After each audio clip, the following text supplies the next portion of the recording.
7 कत्ल, 1 कातिल, 30 गवाह। खूनी को मिली 9 साल बाद मौत की सज़ा। घटना की पूरी सच्चाई जानने के लिए वीडियो में अंत तक बने रहें। भारत भूमि न्यूज पर आपके साथ मैं बंटी रावत। घटना दिल्ली से सटे गाजियाबाद की है। आज से 9 साल पहले एक ऐसा सामूहिक हत्याकांड को अंजाम दिया गया था जिसने लोगों को खौफजदा कर दिया था। उस दिन बेरहम कातिल ने 1-2 नहीं बल्कि 7 लोगों को चाकू से गोद कर उनकी हत्या कर दी थी। उसमें 3 नाबालिग बच्चियां भी शामिल थी। ये कत्ल की ऐसी वारदात थी जिसने पुलिस को भी हैरान कर दिया था। इस मामले में अदालत ने कातिल को मौत की सज़ा सुनाई है। आइए आपको बताते हैं इस पूरी वारदात को किस तरीके से अंजाम दिया गया। इस पूरे मामले को समझने के लिए आज से 9 साल पीछे जाना पड़ेगा।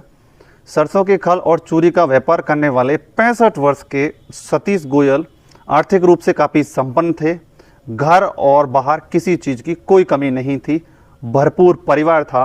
वो अपनी पत्नी, बेटे, बहू, पोते पोतियों के साथ गाजियाबाद के घंटा घर नई बस्ती इलाके में रहते थे। उनकी 2 बेटियां थी जिनकी वो शादी कर चुके थे। अब वो अच्छी ज़िंदगी जी रहे थे, पर उन्हें किडनी की बीमारी थी जिसके चलते उन्हें रोज़ाना इंजेक्शन लगवाने के लिए जाना पड़ता था।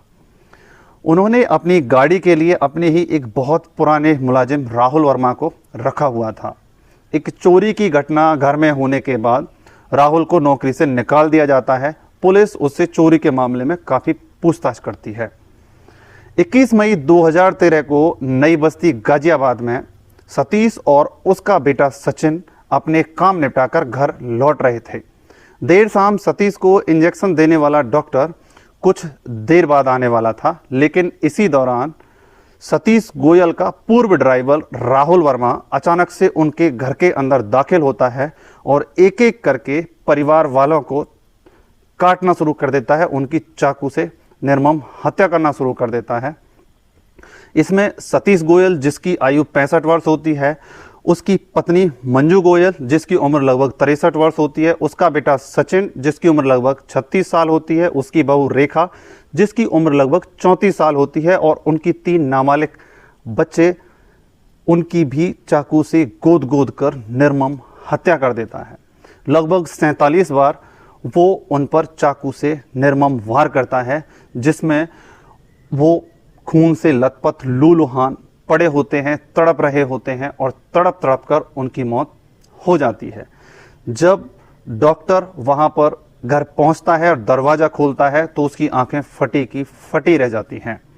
वह खूनी वारदात को अंजाम देने के बाद राहुल वर्मा घर से नकदी पैसे उठाकर वहां से भाग जाता है।